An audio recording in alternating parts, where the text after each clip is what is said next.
I want to introduce you to the law offices of Vincent W. Davis at 888-888-6582. They're advocates for the rights of parents, grandparents, and guardians in juvenile dependency courts. Losing a child to a DCFS CPS social worker based on an anonymous call, complaint, or your ex-spouse is not only horrific, but it's commonplace. Everyone will agree that there's nothing more valuable than one's child. You cannot afford to fight this alone. Call the law offices of Vincent W. Davis at 888-888-6582. Connect with an attorney today. That's 888-888-6582. Get your kids back. Hello, everyone, and welcome to Fight CPS, the Civil Rights Struggle. I am your guest. I'm your host, Amanda Cisco. And it has been a little while. So today I'm going to have a special announcement for you guys. Now, our guest was having technical difficulties tonight, so I'm going to have to call her on speaker and put it next to the computer for you to hear her story. So without further ado, let's go ahead and get started. So I wanted to start off by saying I have been on a long break because I was actually involved in an accident, and I was in the hospital for a few months. And yeah, so until we figured out how we were going to go about dealing with that situation, in my best interest, my staff had kept it kind of under wraps because it was kind of in litigation at the time. So basically what happened was it was the day after my daughter's birthday. I was probably in my feels. I have no recollection of that day at all. But after the accident, when I was out of the hospital, my neighbor had told me that she saw me outside on my back deck like all day playing guitar, which is why, I assumed that was probably my feels, missing my daughter. And I probably went on my skateboard to get some fresh air and clear my head. And it was around 8 or 9 o'clock at night, and I was run over by what was probably a speeding car. And I was in a coma. I had tubes down my throat. I sent our producer a picture of me in the hospital, so maybe she can show that for you guys so you can see just how bad it really was. Yep, there's me. So that was me. And so I had 2 ribs broken. My brain was bleeding in multiple places.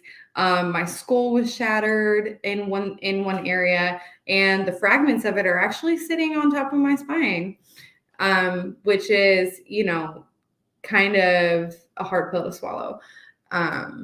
And my brain was bleeding in several places, and now I have a severe traumatic brain injury. So all in all, this entire process has taken quite a bit of getting used to. I pretty much have to get to know this person from square one. The person I was before the accident basically doesn't exist anymore. I am getting used to this new person now. And it's also frustrating sometimes dealing with my body since, a lot of things are difficult for me now. But I have hope that in time it'll all get better. And my dream of becoming a lawyer is still, very real to me. My goal, not my dream. So I will continue to work on that. And I will open up the floor at some point in our show tonight for my viewers, you guys, to ask me whatever questions you want to know about this accident that happened. So without further ado, I will go ahead and get my guest for tonight on the phone. Her name is Janelle. Let me see.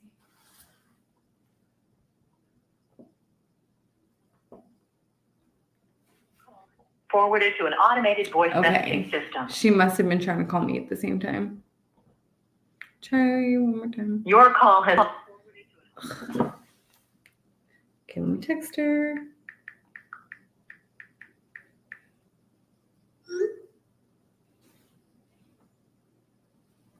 She did say that she was having some technical difficulties. All right. Well, while I'm waiting for her to respond, I just wanted to say that I am really happy to be back. Apparently, no matter what, I can't die. So I'm just kidding. That was a bad joke.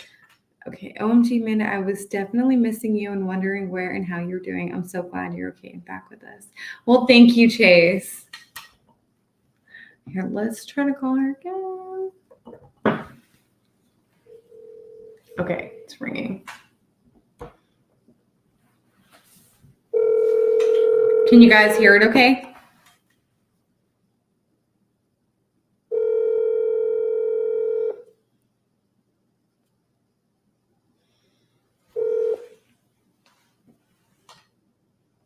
Hello. Hey, Janelle, it's Amanda with Fight CPS, the Civil Rights Struggle. I have you live on air right now. Hi, how are you? I am good. And I'm so glad to have you on the show tonight. So I just finished my introduction. I told my viewers about the accident that happened to me.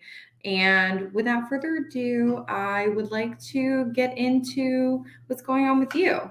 So what brings you on the show with us tonight? It's a struggle, right? Yes, it really is. Yeah, I got 4 beautiful little babies that are stuck in the system. That's all. For no reason of my own, anyway, not my fault. So, that's really unfortunate. I'm sorry to hear that you're going through that. So, are you able to tell us what the reason was that the system got involved? how long do you have? Well, we have about an hour. Okay. Well, it's probably the same as most stories. I'm an avid watcher, so domestic violence is what it started with. Yeah. Yes, I've heard lots of stories like that. Yeah. So let me guess, the police got involved because of a domestic violence incident, and instead of helping you, probably the victim, they contacted CPS to get involved instead, and they wreaked havoc on your life. Am I correct? Yeah, that's putting it lightly, but yes. Oh, man. So how many laws and rules did they break during the life of the case? I don't know all of them probably, but and that is why, guys, it is so important for everyone to know the law when they get involved. Right. You need to know your rights. You need to know your rights. I didn't. Yes. That was my problem years and years ago. I didn't know. I had no idea what my rights were. I didn't either at first. And by the time I finally started learning, it was, virtually too late. They had already done all the damage they could possibly do. That's kind of the point I'm at right now. It's almost over, and I don't know what to do. So. Are your children with you now? No, they are not. I'm so sorry. How long have you been separated from your kids? He just graduated high school. He just turned 18 and graduated high school. So. And he's still not with me, which doesn't make any sense because he wants to. So. Wait, they're keeping your adult child from seeing you? Yes. How can they do that? They bribed him with college money, apparently.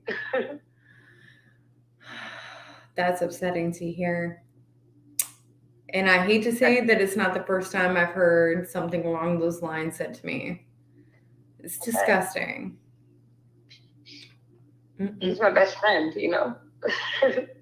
I can definitely imagine, because I myself am also dealing with a case with the system with my kids, and it is pain beyond anything I could say in words.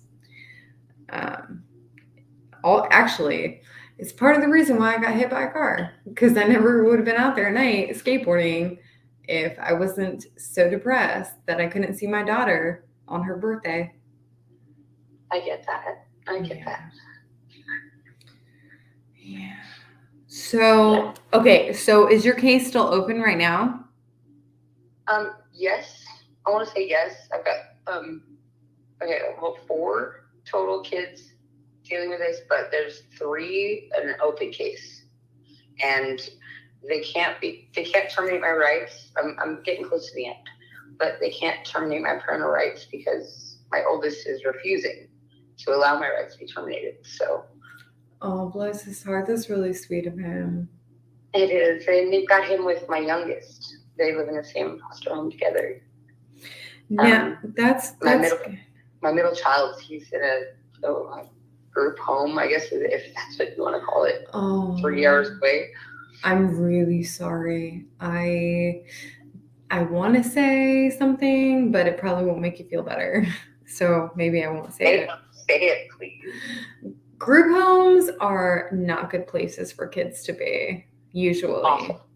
Sorry. No, it's awful. No, trust me, it's awful. No, it is. He tells me all the time. I mean, I was in a group home at one point when I was a teenager. I talk to him about anything. He used to call me to tell me how awful it was, and the judge put a no contact order on me and him because I would tell him his rights. That is disgusting to me. I was interviewing next week's guest earlier tonight when I was walking my dog, and while I was having a conversation with her on the phone, I had said something that at the time I was like, maybe I won't say that on the show, but I changed my mind now, I guess. So I had told her, I was like, if everybody in this country knew the truth about the things CPS and the courts were actually doing to these children and these families, there would be an uprising. There would be a riot. People they would not stand for that. But most people don't know until it happens to them, until it's too late. That is exactly what I've been saying this whole time. You don't know until it happens to you, and I hope it doesn't. I hope it doesn't happen to anyone. But you won't understand because you think I did. I thought DCFS, they're there to help kids, right? Yep. They're protecting our children. They're protecting children around the world. They are. That's their only job. Ooh, so we have a guest, Lucia. She says, wow, that's exactly what happens here in Australia. Family violence, the victim gets penalized, and the police call CPS for help. You know what? Amen, Lucia. That is exactly right. Because CPS got involved with my family because of what started out as a domestic violence incident. And now my kids, all 3 of my kids, are now with the person who almost killed me multiple times and abused my children. Yep. And I'm being painted out to be this psychotic, antisocial. Like, that's what one of the therapists actually called me before I sued her. Antisocial, just like every name in the book that you can think of, I'm being called right now. And I haven't had any contact, any visits with my kids in probably over 2 years now. And it is completely breaking my heart. Me too. So. Yeah. I should have contact with them. I haven't lost my parental rights or anything, but there's hate because I tell my kids their rights. What is wrong with the system that is entirely broken? Amen. So broken. It is so broken. It is so broken beyond repair that the only way to fix how broken our system is to completely dismantle it and create a new one. Exactly. I agree. Because when are we ever going to figure out that history will always repeat itself? We have become even worse tyrants than the tyrants that we ran away from. Just saying, just throwing that out there. Unpopular opinion. Well, my kids are they're Native American too. They have Native American in them, but my dad was adopted, so there's no way to prove that. And I don't know what to do now, and that's what they're using against me. Oh, Lucia says it is a worldwide disease. Yes, it really is. It really is. Right now, I am reading Common Sense and Other Works by Thomas Paine, as well as the Federalist Papers that's in like this big bound book. And like, even though they were written in the late early 1700s, a lot of the things that they're talking about are so prevalent today. Like, they basically predicted exactly what is happening in our country right now. and they're talking about, you know, like the natural rights we have as human beings, and, you know, the problems with our government, where at that time it was mostly the French against the English against America. And it was just, all of it was crazy. But yeah, so I'm learning as much as I can from those books right now. So Janelle, you had sent me an article earlier that talks about how to deal with judges on your case. Yes. What made you send that article to me?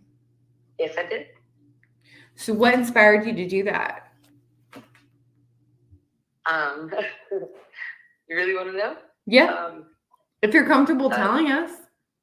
I am, but I don't know. I only like to talk about facts, you know? I don't know everything, so I don't like to do like the conspiracy theories or whatever, but it was weird. It is weird that my judge, or I'm sorry, she's not a judge, she's a commissioner here in my town. And she shares a law, or used to share a law office with somebody. That's all. That was my whole point of this. Do you think there's bias involved in this? That? Do you think there's bias involved with this judge in your case? I definitely know that there is. My paid attorney told me there was. That she straight said to him, because they don't allow you in the courtroom. They don't allow you in the courtroom at first. They talk about you for a good hour before you even go in that courtroom in my town. I know I'm not supposed to say which town, so, but yeah, they don't allow you to go in there. They talk about you and figure things out before you get in there. Yeah. That's how it goes in a lot of these courtrooms. Like, they've already made the decision of what they're going to do well before you even walk into the courtroom. Well, everybody's already made up their minds. Yes, when they first illegally steal your children. Yep. And my kids are taken without a warrant. So yeah. That broken into my property, and I complied because I'm stupid, I guess. But you're not stupid. Don't say that. You should have more, you know, like more love for yourself. That's the word I guess I'm looking for. You know what? I think we as parents, especially the ones. I know that I've learned a lot. I've learned so much. I could be a lawyer at this point. I know that it's a legal search and seizure, first of all, because it was an expired warrant to search my property for my children, or to seize them. I mean, I rescued them from an abusive situation. Okay, they were abandoned in another state. I haven't seen my kids or heard from them in 6 years. And they called me panicked, saying, we don't know where he is. Where did Dad go? And I went and saved them. I called the police first when I got there, and DCFS showed up, and DCFS couldn't do anything because the police there, they helped me pack my kids and waved goodbye as I left with them and brought them to the state home, you know? Mm-hmm. And they freaked out and said that I wasn't complying with a case plan in that state, which I wasn't given one. So I would have objected to that all day long. Services to the person who, there's 47 pages of reports of my kids, my beautiful angels' little words coming out of their mouths, telling people all the abuse that happened. 47 pages. And that didn't matter. They still gave reunification services to him and refused them for me. That is almost exactly what I'm dealing with right now in my case. They literally put my precious babies with the man who abused me and them, and they disclosed multiple times to mandated reporters during supervised visitations. And the city and CPS would turn their back and turn their head, be like, well, I don't know what you're talking about. I don't see what Mama's talking about. And then the facilitator would be like, she's not even the one who said that. It's what I'm seeing. It's what I'm hearing them say. And they were like, well, I don't know what you're talking about. So yeah. It's ridiculous. I mean, and then they diagnose these children with diseases or diagnose them with things they don't have. You know why they do that? Because of Social Security money disability. Yeah, my kids were diagnosed 7 years ago, but they would refuse to go and check on them. I called the police station every week looking for my kids. I knew where they were. And they had been diagnosed by the school. They had people come in and diagnose them for almost 6.5 years. And didn't do anything. They didn't take them away from the abusive person, you know? until my kids had to call me begging me to come help because he abandoned them. And I'm sorry to say, crackhead motel. I'm so sorry. I know how frustrating that is. I was happy. I knew where they were. I knew that they were alive. And I brought them home, and then all this happened because of what happened there. They mixed up the reports. They put them all together like I lived with him when it happened. And they took my kids. Was that true that you lived with him when that happened? No, I hadn't even seen him for 7 years.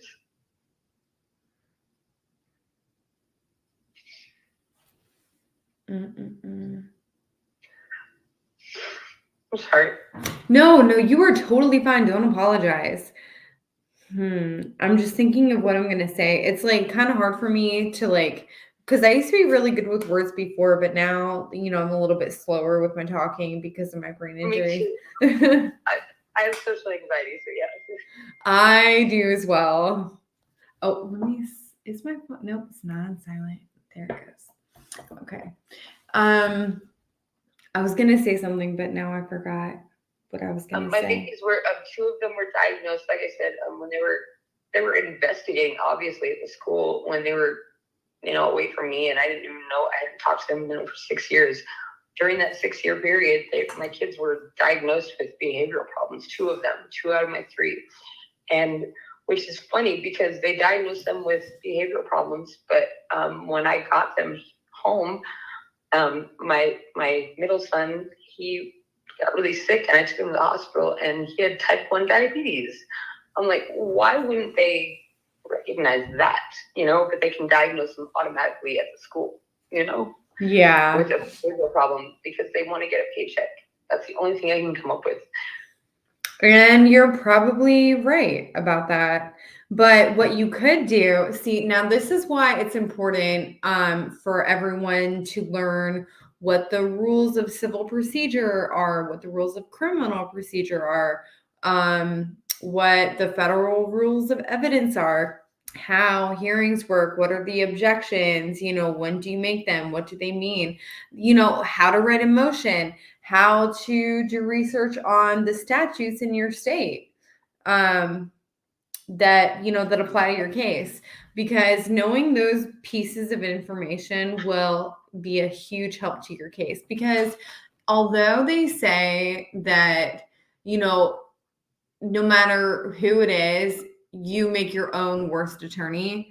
I think that's how the saying goes, or you should never represent yourself or something.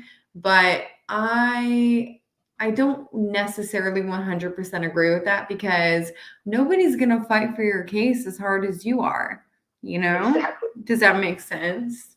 No, but I think that's why my paid attorney quit on me, because I kept filing motions that he refused to. And he just didn't. He said, in our contract, I don't do appeals. I was like, I don't remember that in the contract at all. Because why wouldn't you? Why wouldn't you do appeals? And I didn't call him. He called me.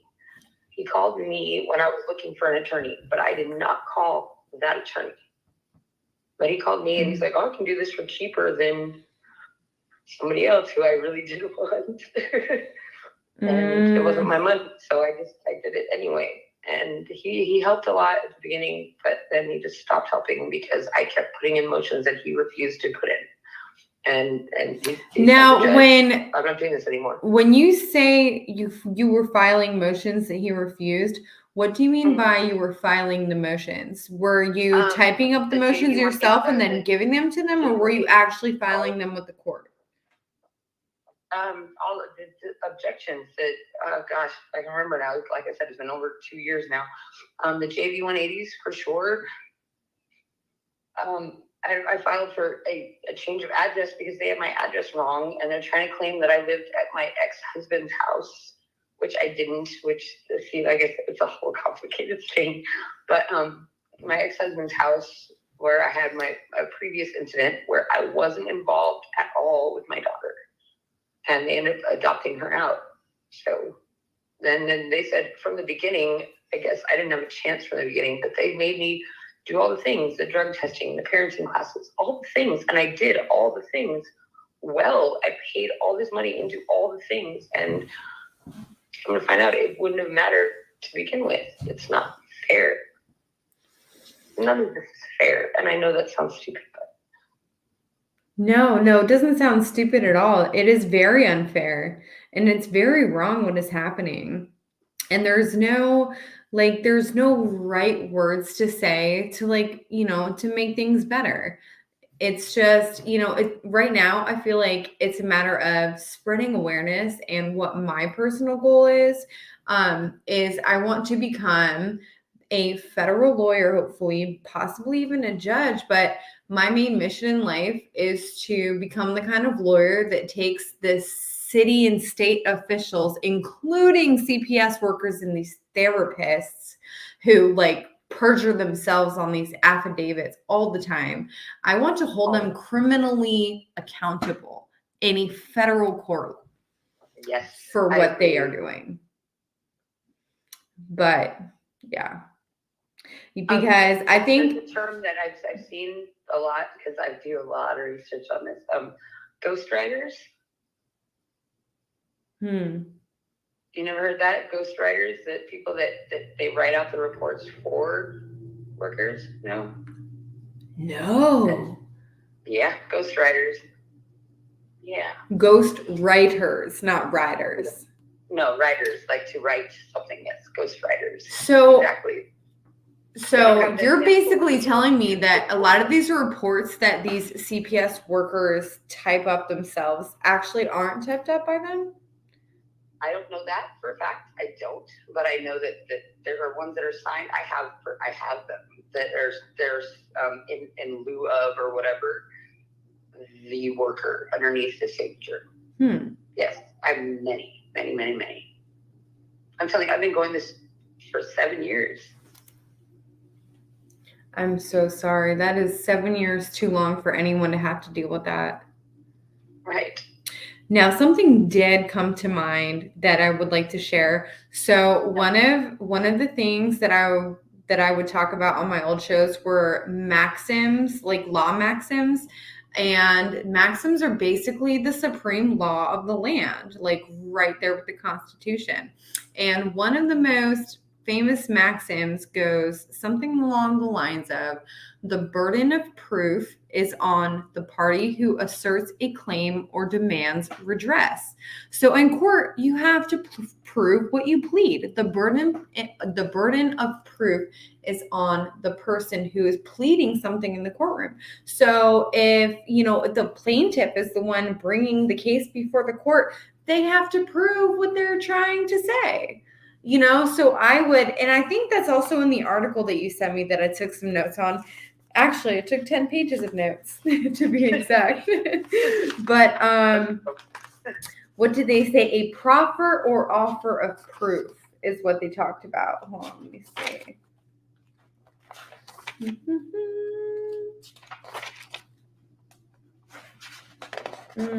Gosh, this is a really good article also, by the way. Wait, what'd you say? I have more about that too. So when you're done. More about what? That the burden of proof thing. Oh, well, go ahead. What do you? The reasoning for them coming onto my property, and the reason that I was complying, I was drug testing, I was, like I said, all the things for months. They allowed my children to be with me after I told them. I called them first. I called them when I rescued my children who were abandoned in another state, and they called me panicked. I rescued them, called the police first, called DCFS second. That's what I did. And the cops came and helped me pack my children into my minivan and leave another state. And they knew where I was going, and DCFS didn't know what to do because they were freaking out because they had no idea, because there was no big case on. Because their money was about to drive across state lines. That's probably what it was. Well, right, but their father he literally abandoned them after neglecting and physically abusing them for years. And they finally called me, and I said, I'm coming. I'll be right there, babies, So Rachel just said, she posted a comment that says they are fill-in forms usually nowadays, and yes, there are ghostwriters. So she just said that what you were saying about ghostwriters is true. She says, but CPS never has to prove anything but CPS, it is hard for me to read sometimes, sorry guys. But CPS never has to prove anything. Their word of mouth is proof in court, supposedly. I'm sorry, it's not funny. Okay. Yeah. Well, yeah, they sent a worker there to the hotel, that's not a hotel, it was a motel, a crackhead motel. But I rescued my children from where the police there, because I used to live in that town, in that state. I did, but I left because I was violently abused consistently, and so were my children. But I got kicked out, like I had to leave, and so I came home, and I didn't hear from my kids again because he disappeared with them. He did. He left with them for 6 years, and all of a sudden my kids call me out of the blue and go, "Mom, help us, please," on a video call. And I was so happy that they called, but at the same time, dude, what do I do? And they're like, "Please come help." So of course I'm going to show up there, and the first thing I do before I even get to that crackhead motel room was call the local police, because I knew them because I was in a domestic violence situation for years. You know, they knew who I was, and they came and they said, "No, all right." They interviewed me and the kids, and then they helped me pack and said, "Get these kids out of here, go." And I waited for DCFS to come because I know better. Because like I said, I've been through this with my daughter recently, and I didn't want to. I'm not going to, I don't want any extra charges or anything. So, and isn't it just so sickening that that's something that a parent even has to worry about? Because what you should have been worrying about in that situation was what your children needed in that moment and how you were going to give it to them. You know what I mean? Not like whether, CPS or DCFS is going to kidnap your kids, Exactly. It's just so sad to me that we even have to worry about that these things are even like a concern for us parents. I don't get it. I will never understand. It is sickening. I don't. Well, there were 6 feet of snow, like snow banks, where my kids were. I'm not going to say it, but where my kids were, there was 6 feet on any side of any road. Right, it was freezing out when they called me, and I got up there, and they were in the motel room with the door wide open, and all of them asleep in one bed with a blanket, like literally shivering. And I didn't know what to do. So of course I'm gonna call the authorities, because that's what you do. You call the police, right? You say, "What is happening right now? Why is this being allowed to happen?" And I called DCFS, and DCFS couldn't do anything about it because I am their mom. They came. I grew them. I grew them inside of me. Mm-hmm. Yes. And this fool took off because he had a little warrant for something stupid he did that I didn't know about because I didn't talk to him. And I talked to everyone. I made sure everything was okay, and the cops helped me pack. We packed up their things, and they waved goodbye as I left. And then all of a sudden, there's an Amber Alert or something for my kids, like I stole them. Well, now, okay, so let me ask you this. Was there any order or case plan or whatever in place when you found out that their dad had abandoned them at a crack hotel? Years, like I said, 6, 7, almost 7 years prior to that, yes, there was. I had it with his abuse, and I had called and had him. He was arrested, and he was in jail for 2 weeks in a town close by to there. But they let him out after 2 weeks, and they moved me into an apartment. I don't know who they is, but there's just people from the community moved me and my kids while he was in jail, to give us somewhere to go because I didn't have anything, and I was there for a good 3 or 4 months, probably the best 4 months of our lives. It was great. And he stopped giving me child support, and they said, "You have no milk in your fridge," and they took my kids away. That is sick. Now, someone... And then they gave my kids to him after that. Now, if anything is endangering your children, it's their effing actions. That is what is endangering children, not the parents in most cases, although there are some exceptions. It's DCFS/CPS that are doing more harm to our kids than any of us parents could ever possibly do. I couldn't agree with you more. I mean, they took them away because I had no milk. I mean, that's really right. That is why it is so important for us all to be familiar with the statutes and the rules of court in our state and on a federal level.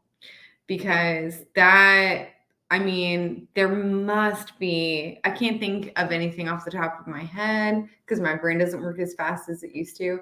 But there's got to be like at least a few objections or rebuttals that, you could bring up if if their claim literally is in court that, oh, she didn't have milk in her fridge, so we removed these children from their environment at home. Right, exactly. And in an apartment that I was a victim, right? I was, and I hate saying that out loud, but I was of domestic violence for many years. And I got sent off to this town. I didn't know anyone with my 3 kids. I didn't have a job. It was the middle of winter. I couldn't walk anywhere to, there was nothing I could do. And then he had his girlfriend call. My abuser had his girlfriend call and say that I had no milk and no diapers because I asked him for diapers. So it was a setup. It was a fake call. Yes. Absolutely. And then they were placed with the abuser and his new girlfriend. That is another point that I wanted to. Yeah. That's something else I wanted to bring up. I believe that perjury and false statements, like on the CPS hotline or whatever, those need to be like, what is the word? Gosh, sorry, my brain is like being so good. But we need to crack down hard on perjury in court and false calls to, child protective services, in my opinion. Because and this is just how I feel, but if people were truly terrified to lie in court because of the consequences that they know will happen if they're caught, then we would have so many less problems in going to court. That is true. However, DCFS can lie all they want, right? And reports or ghostwrite all they want. And that's not fair, but you can't say anything about it. Well, I'm a host of the show, so I can say something about it. I'm not a licensed attorney. And in fact, my entire life's purpose, besides getting my kids back and undoing the fucking trauma that has been caused, sorry, it's easy for me to get worked up now, but the trauma that's been caused by the state of Virginia and their father, who CPS gave my kids to, despite loads of evidence of his abuse toward me and the kids. Right. And they even went out of their way to cover it up. And I'm like thinking to myself, damn guys, if only you would work as hard to do your fucking job instead of covering stuff up and lying and cheating. Like the world will be a much better place. But apparently not. I mean, I have theories about that too, but kids get diagnosed with disabilities they didn't have before. Yep. And then get placed with the abuser so they can just take them away again. And then maybe the non-abuser can fight and give all the money, which it costs a lot. Mm-hmm. Yeah. Yes. You are exactly right. Yeah. They're putting on me it was medical neglect now, all of a sudden, because my son is diabetic. I didn't know that. He was 5. I would have countersued. I would have been like, oh, you think I neglected my kids medically? How about you guys, neglected them medically? And they gave him reunification services and not me. That sounds almost identical to the case that I'm dealing with right now. These people are literally pure evil. Like I don't even know if I believe in hell because I feel like we're already in it. Have you looked it up? Because I know I have the amount of bonuses, the bonus pay that workers get. Just saying, for just removals alone, let alone removals with children with disabilities. That's on top of the federal money that they get paid, right? And then the other incentives that they receive. Yes, they diagnosed my children when they went to their abusive father for those 6 years that I didn't talk to them. They diagnosed 2 of my kids with disabilities. They did, but they didn't do anything about it. Like, there was no payment, like, set up with Social Security, nothing. But they did. They diagnosed 2 of my children with behavioral problems, put them in special classes and everything. And one of my kids has type 1 diabetes, but nobody bothered to check. And it's his blood sugar. He just gets upset when his blood sugar is low or high. That could put him in serious danger, going untreated like that. When I got him home, I say home, like here, home.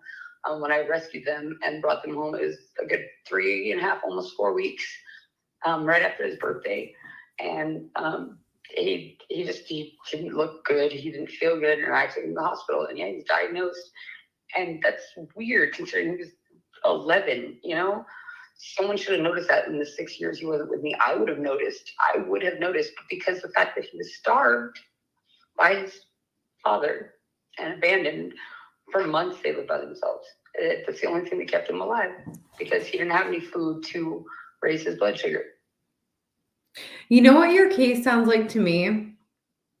It sounds like the system in your state aided and abetted your ex into alienating you from your children, which caused probably insurmountable trauma to your children and to you. Yes. That's just my opinion. Yes. These people have got to answer for what they are doing to these families and, and these children. Somebody has got to hold them accountable. Somebody does. They put them in psychiatric facilities when they have medical problems. They don't bother to check about what medical problems. My kid's blood sugar was off, He's a type 1 diabetic that nobody knew about. I took him to the hospital, like I said, and figured it out less than a month before, I don't understand why they put him in psychiatric facilities, strapped him to beds. That is a fact. When they're having behavioral problems, quote. That could be a blood sugar issue, correct? With yes. Diabetes? I don't know. I don't have diabetes, so I don't know. Well, I'm not a licensed doctor, like that. But I would say that the underlying cause of his quote unquote behavior problems could absolutely likely be his low blood sugar. It only makes sense because I had a grandfather who was diabetic, and I, growing up as a kid, I could see what it would do to him when his blood sugar got too high or too low. Exactly. Yeah, and it's pretty serious. Diabetes is not something that should be taken lightly. I know.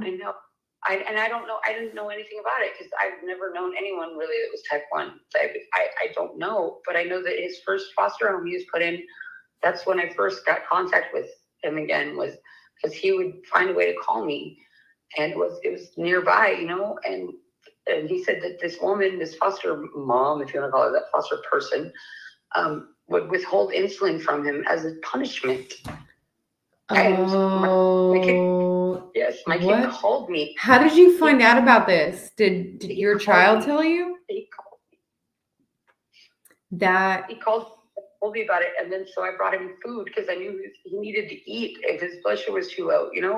He needed food, and then he sent me a picture, which I have a picture of the food cabinets that have chains and locks on them. And then they allowed my youngest son, who lives somewhere else, to go visit him for an over weekend. I don't know what they call it. I forgot what they call it.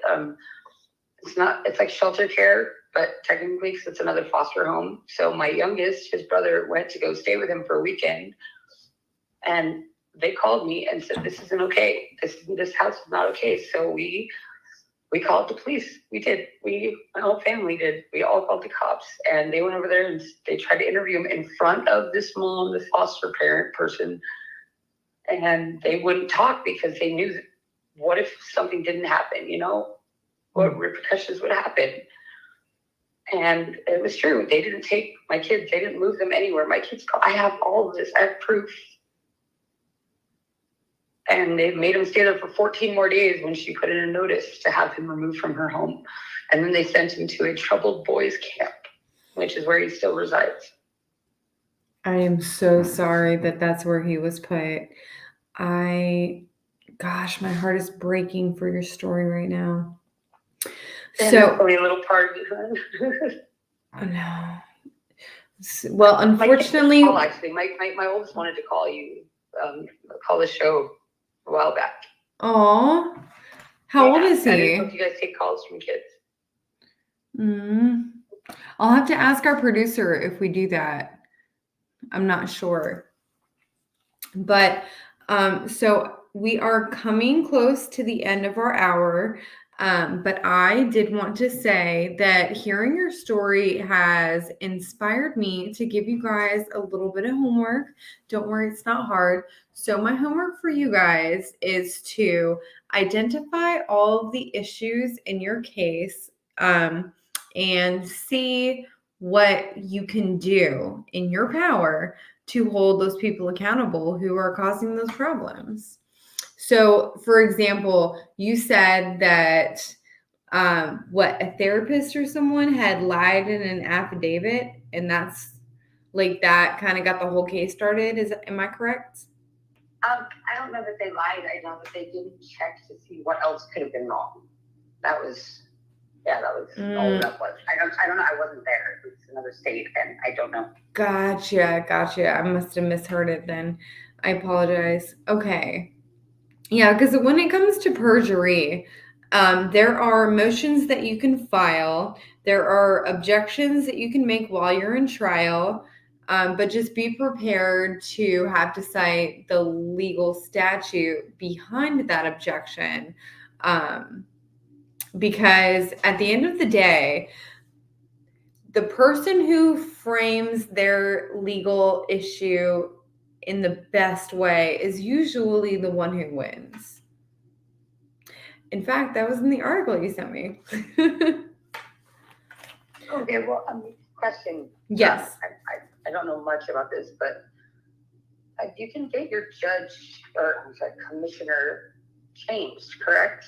I mean, if there's obvious bias things going on, so, and my public pretender, as I call them, told me that they don't know how to do it. So how do I get my judge changed to someone who obviously doesn't hate me?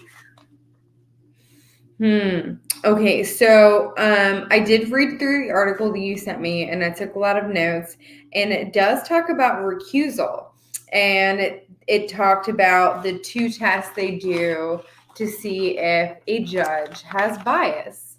And let me see. One of the tests were, hold on. I put in a notice, the proper form. I of course Googled it, but I put in the form, and then they sent something back to me saying, "Oh, well, you did it wrong, pretty much." I don't know. I don't understand. Oh, okay. According to Lickety v. United States, judicial remarks and actions require recusal when they reveal an opinion that derives from an extrajudicial source. That is, the judge has relied on evidence from outside the case, or where they reveal such a high degree of favoritism or antagonism as to make fair judgment impossible. Let me see. I'm getting so close to the part where they talk about the 2 tests.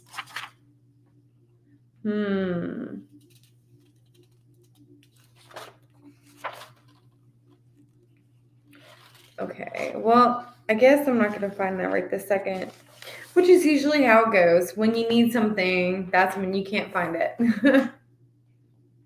So, Janelle, do you have any more questions for me or anything that you wanted to talk about your case before we end the show?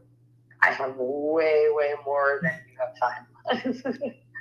Well, maybe we can have you on again. I'll have to talk to my producer, Grace, because, while as I'm just getting started back in the shows again, I think I'm only doing the Thursday show for now, but I had a Friday morning show and Thursday That's gonna be too and a late. Monday afternoon show. Okay.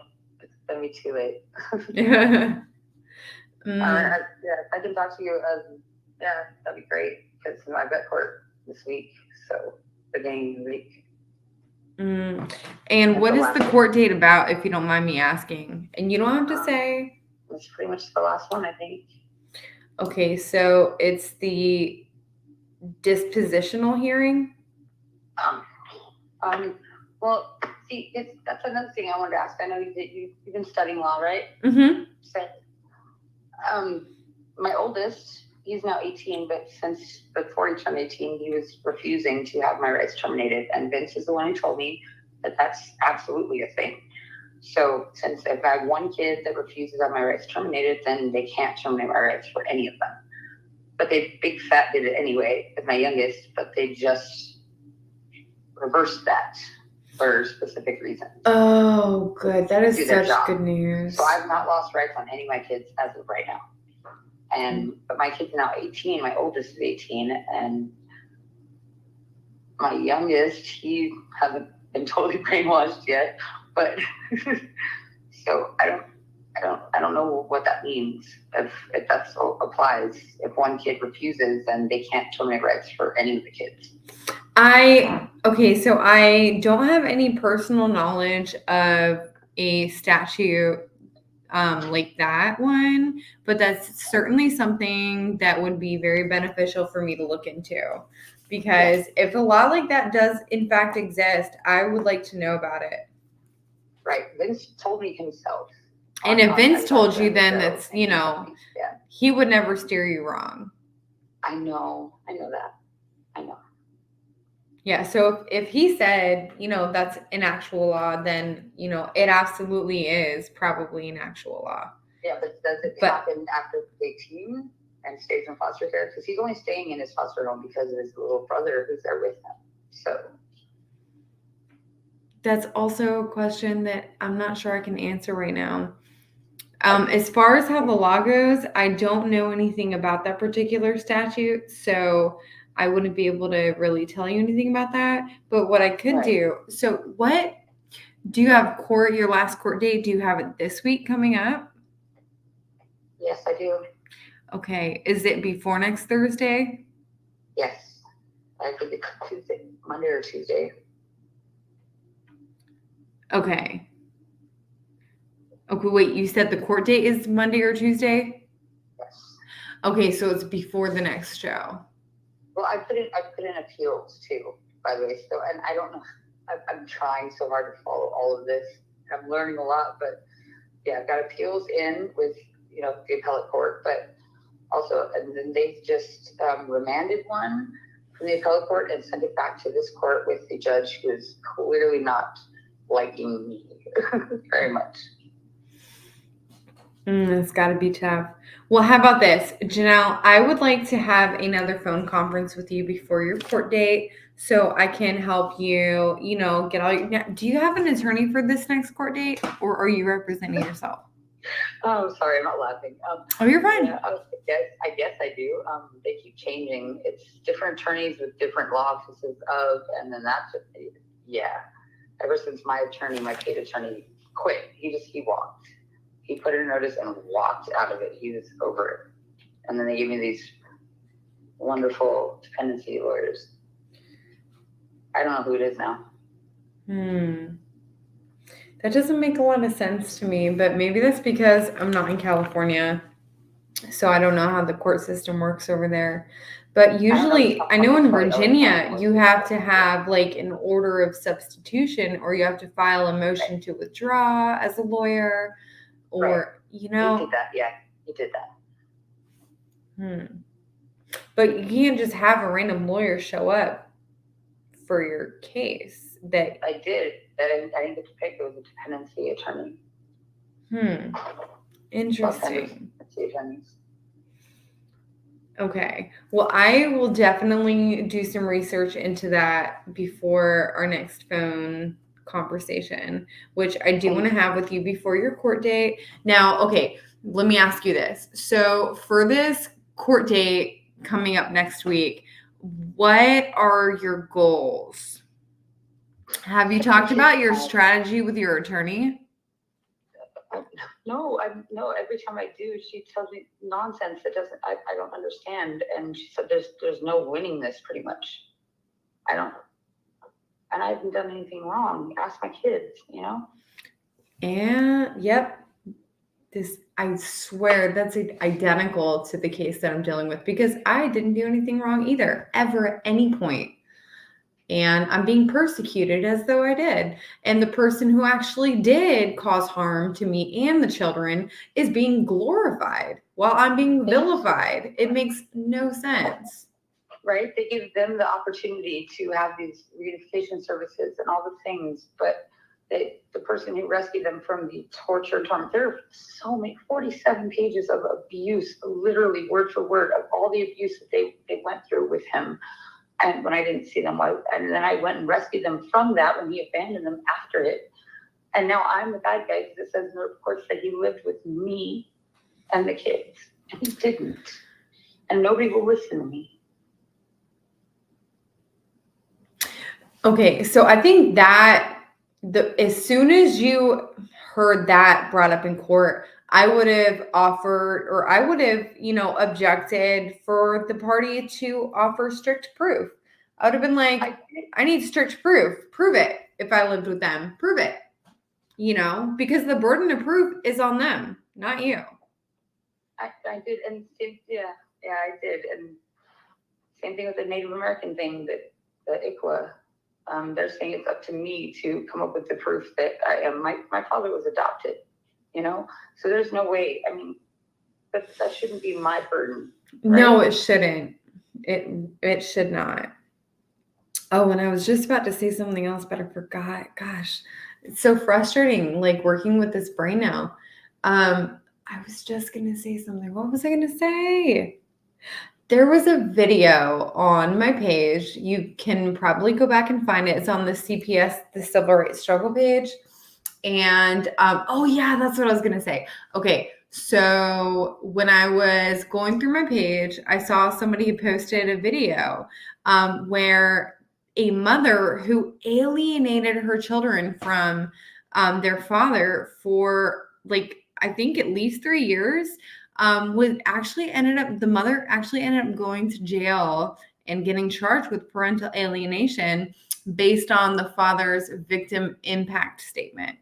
And although I am not familiar with the statutes when it comes to, how to present your victim impact statement, but one thing I do know is it is very important, if you can. It is expensive and costly, and this is something that you have to do on the onset of the trial, is request a trial by jury. So it's not just one dependency judge calling all the shots and exercising their nearly unlimited power. They don't have to trials by jury here in California, do they, for dependency court, juvenile dependence? They don't, I thought, because I've asked for it many times, and they said that they do not do trials by jury here. Not for dependency anyway. Now, dependency is a concept that I don't have a lot of experience with in my state. It's called Juvenile and Domestic Relations Court, like JDR for short. Yeah, this is juvenile dependency here, and they don't do trials by jury. They don't, and most lawyers won't do appeals, even paid ones. I don't understand that. So you have to do it yourself, but then your lawyer gets mad at you and fires you, which is weird, and then you get stuck with the ones that get paid by DCFS. Yeah, I got fired. I got released by a lawyer, the second lawyer that I brought into my case that I paid a hefty amount for. She basically went over to the other side and was talking all this smack to me. And she was like, oh yeah, we'll prove it.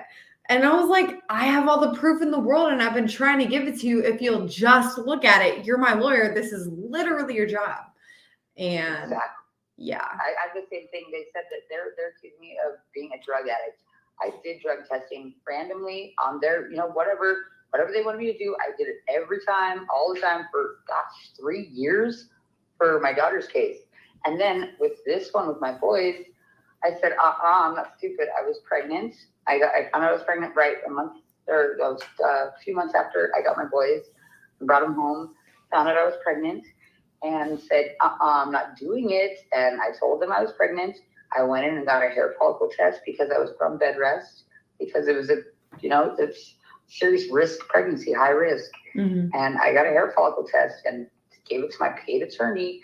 And he took it into the courtroom, came back out with it and went, nope, she will not admit this into evidence. Yep. And then I got another one done. And then I kept doing the P test throughout all my pregnancy. Even though I was on strict bed rest, I still drug tested for no reason. I have no positive drug test, none. I don't do drugs. It's ridiculous that they're trying to assume that I do, because their father did, and they're trying to put it in, like, mesh it into one that we lived together and that they were removed from both of us. That's not true at all.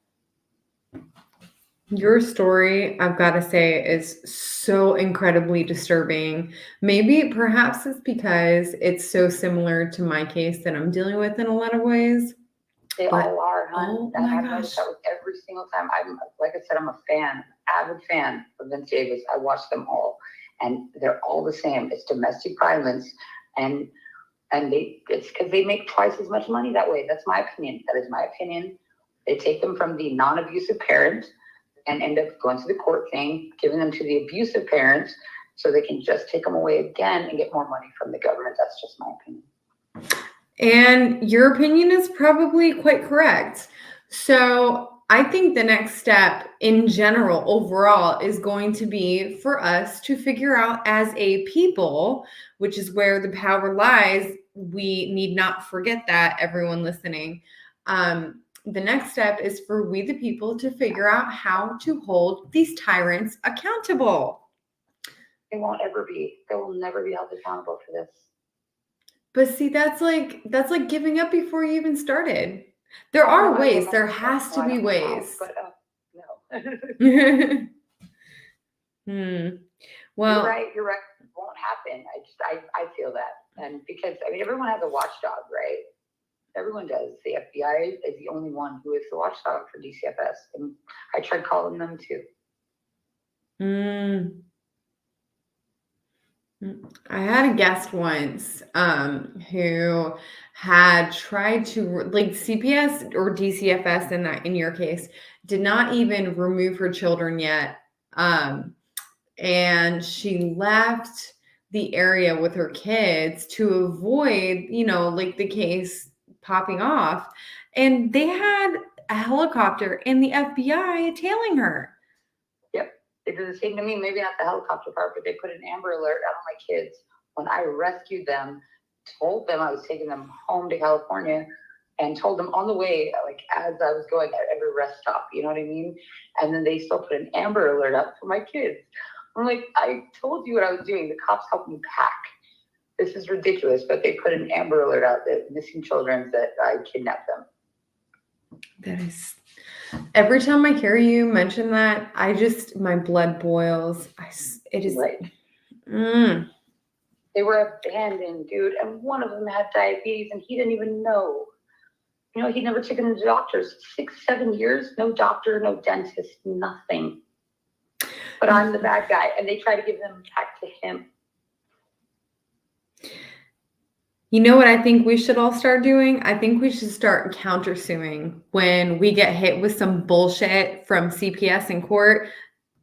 We should be like, oh yeah? Well, how about I sue you for this and this and this? Help me do that. I don't know how. So I have, and this has taught me pretty much everything I know at this point, and we are past our time, so we're gonna have to wrap up. But when I talk to you this week coming up, well, no, you're going to court the first part of this week coming up. So I will talk to you before the end of this weekend, and I will give you the tool that I have been using for years, that has taught me everything I need to know about what the federal rules are, what motions are, how to write up motions, how to do objections, all that stuff. Okay. One more question. I'm so sorry. I know we're past time, but can my kid call you? At least one of them. My oldest, he's 18. Sure. Yeah, for some advice. Yeah. And my younger ones probably couldn't. I mean, I can't talk to one of them, but my youngest, he's 12. Can he call you? Well, so I am not a licensed attorney yet, so I cannot give out legal advice if that's what you're No. looking for. But I might have to clear it with Vince Davis first, or my producer, just to make sure that like that is allowed. Okay, yeah, because they tried calling these. I know there's a hotline for foster kids, you know, and to call and say things, but it didn't go well. So I want to know because I know you're not. Which I tried to get an attorney for my kids, but you're not allowed to do that either. And their attorney is not on their side. They say that's their words, not mine. You know, in my state, it's called a guardian ad litem. And it's chosen by the court system to look out for the best interests of your child. Oh, the guardian ad litems here are nightmares. Every once in a while, I hear a good story about a good guardian ad litem, but most of them are complete trash. You have to watch out for those guardians ad litems. Okay, well, thank you. You're welcome. I knew that, but yeah. But unfortunately, we have come to the end of our hour. We are past our hour. So what I'm going to do is I'm going to go ahead and let all my viewers go for the night. And when I'm done with the show, I will get with you to schedule when we can do our phone meeting. How does that sound? You're welcome. Everyone needs to know, just don't stop fighting. They'll try to make you, but don't. Yes. Don't stop fighting for your kids. Don't ever stop fighting, guys. You're absolutely right, Janelle. So thank you, everyone, for tuning in to Fight CPS, the Civil Rights Struggle tonight. It has been such a pleasure being back. Now, you guys probably can notice a difference, you know, from my last shows to now because of the accident. So next week during the show, I would like to set aside a portion of that show to open up the floor to let all of my viewers ask me questions about the accident, what it's like having a brain injury now, like whatever you guys want to know. So just keep that in mind. I will announce it on my page before the show. But thank you everyone for tuning in, and thank you, Janelle. It was a pleasure having you. Thank you so much. Of course. Is it okay if I call you after I get off the show? Oh, please do. Okay. I'm gonna call you. Okay, awesome. Well, everyone, thank you for tuning in. It has been an awesome pleasure for me to be back, and I will see you guys next Thursday. We're glad you're okay. Thank you. Thank you so much. All right, bye, everyone.